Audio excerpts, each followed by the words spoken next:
Bismillahirrahmanirrahim. Alhamdulillahilladzi. Natalia Iriani, perempuan asal Malang, Jawa Timur ini mengisahkan kegelisahan hatinya ketika dia berusaha mencari kebenaran dari kitab suci yang selama ini diyakininya.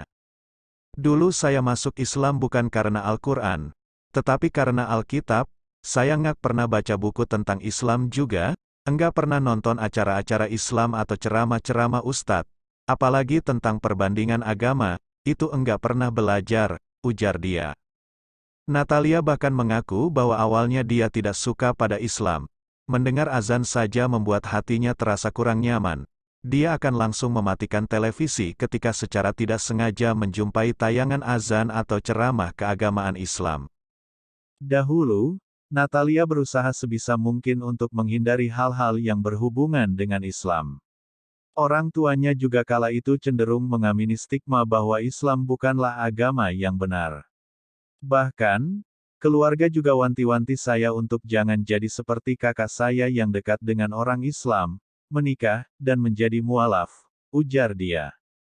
Ketika Natalia semakin mendalami kitab suci agamanya yang dulu, dia menemukan hal yang membuatnya tercengang, yaitu bahwa Tuhan ternyata esa. Natalia tentu bukanlah orang yang tak paham dengan agamanya di masa lalu. Ibunya yang dahulu sebenarnya seorang muslimah pun ikut memeluk agama sang ayah. Namun, Natalia tidak dapat membohongi dirinya sendiri. Semakin dia mempelajari kitab suci agamanya yang dulu, semakin dia merasa ragu terhadap apa yang diajarkan orang-orang di sekitarnya selama ini. Natalia sebenarnya telah merasakan keraguan batin tentang kepercayaan yang dipeluknya. Krisis itu dialaminya setidaknya sejak duduk di bangku sekolah. Dahulu, Natalia sangat menggemari kisah-kisah tentang Nabi Isa. Keimanannya bahkan semakin kuat karena sering melihat ayahnya melayani masyarakat dengan sepenuh hati.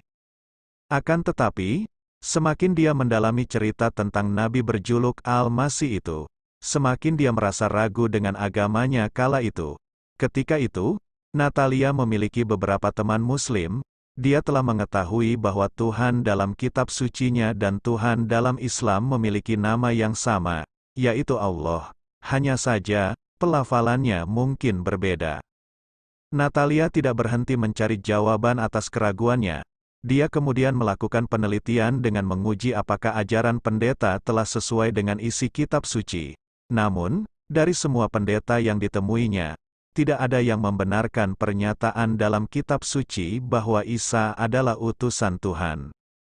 Natalia berprinsip bahwa agama itu benar jika isi kitab suci keseluruhan benar karena kitab suci berisi firman Tuhan. Bagi dia, firman Tuhan tidak pernah salah. Jika isi kitab suci saling bertentangan dan salah, kitab itu sudah diubah melalui campur tangan manusia. Kedua, setiap ayat Al-Quran itu saling mendukung dan tidak boleh bertentangan. Misalnya, di satu ayat tentang melarang sesuatu, kemudian di ayat selanjutnya jangan sampai membolehkan sesuatu yang dilarang sebelumnya, ujar dia. Kemudian, dia bersahabat dengan teman Muslim lainnya. Saking dekatnya, dia sering berdiskusi mengenai kitab suci agama mereka masing-masing. Hal ini juga yang membuatnya lebih mengenal dan mendalami Bible serta Al-Quran. Ternyata benar, ada 12 ayat yang ditemukannya di Bible saling bertolak belakang. Namun, hal ini dianggap waktu itu masih dalam batas kewajaran. Sebab, perbedaan latar belakang, waktu, bahasa dan tempat penulisan diakui ada. Bagaimanapun, jawaban sebatas itu tidak serta-merta menghilangkan keraguannya. Dia yakin betul, seharusnya kitab suci meski dengan latar belakang tempat, bahasa, dan waktu penulisan yang berbeda berisikan hal yang tidak kontradiktif. Sebab, sumbernya satu dan sama saja, yaitu firman ilahi. Dari sanalah, dia tidak hanya mulai meragukan ajaran pendeta.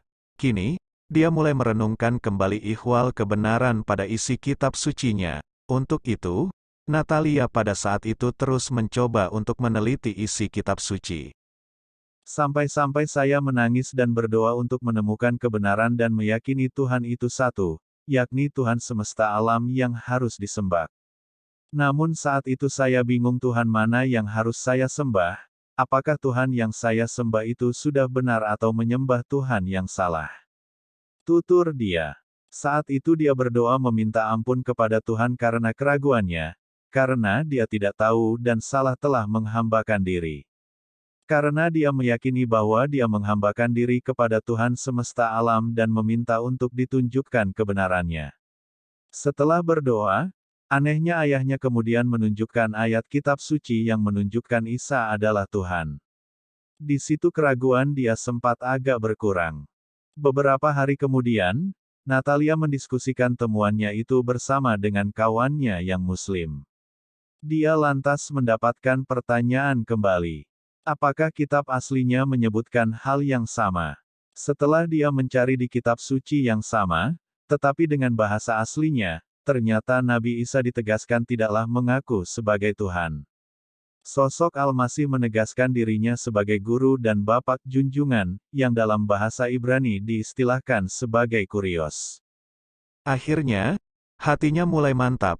Dia telah menyadari betul, kebenaran datang dari Islam yang secara tegas menyatakan Nabi Isa hanyalah utusannya, tidak pernah mengaku sebagai Tuhan.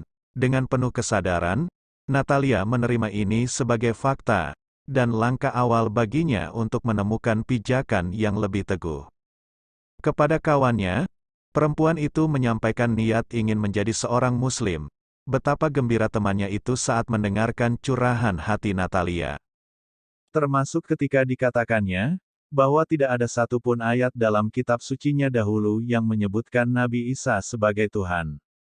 Padahal, lagi-lagi dirinya berkata gamblang, kitab suci seharusnya 100% benar, tidak saling kontradiktif dalam isinya. Untuk itulah, lanjut Natalia, dirinya mengakui kebenaran Al-Quran. Dan, dia ingin menjadi umat Nabi Muhammad. Hari yang bersejarah dalam kehidupannya terjadi pada tanggal 7 Oktober tahun 2016. Dengan ditemani kawannya, dia mendatangi kantor Majelis Ulama Indonesia Malang, Jawa Timur. Di hadapan para ustadz dan ulama setempat,